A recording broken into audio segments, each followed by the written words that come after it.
हाँ राधे, आपको जो दुख और अपमान मिले वो वास्तविक थे, किंतु आप उन्हें अवसर बना लेते तो समाज का उद्धार होता और आपका कल्याण होता।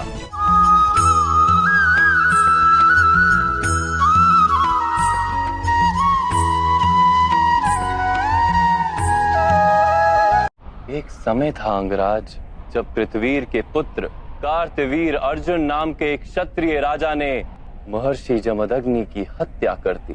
महर्षि के पुत्र ने क्या किया जानते हैं आप? उन्होंने अपनी पीड़ा में भी विचार किया।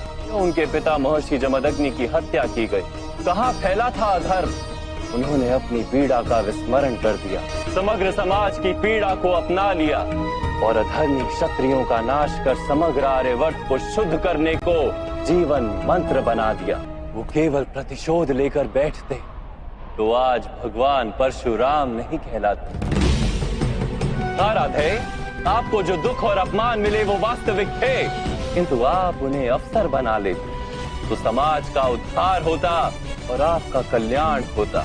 आप जैसे शक्तिमान मनुष्य का आधार यदि अन्य शोषित और पीड़ित लोगों को मिल जाता तो कितने जीवन सुख से भर जाते। आपके पास संभावना भी थी, सामर्थ्य भी था और उस पीड़ा का अनुभव भी था, किंतु आपने अपना जीवन उन्हें समर्पित नहीं किया। आपने अपना जीवन समर्पित कर दिया दुर्योधन को, जिसके पक्ष में केवल अधर्म था और कुछ नहीं। अब देखिए अपनी स्थिति, आप दुर्योधन के पक्ष में खड़े रहे, आप पांचाली के वस्त्र हरण जैसे पाप के भागी बने। आप अपनी माता का सम्मान नहीं कर पाए, अपने ही भाइयों के दो दो पुत्रों की हत्या की आपने, और आज अपना धर्म गंवाकर, अपनी विद्या गंवाकर, अपना संतोष गंवाकर अपने ही अनुज के हाथों मरने के लिए सज्ज खड़े। आप यथार्थ कह रहे हैं वासुदेव, किंतु मैं मित्र दुर्योधन के उपकारों का विस्मरण नहीं कर सकता। कौन सा उपकार राधे?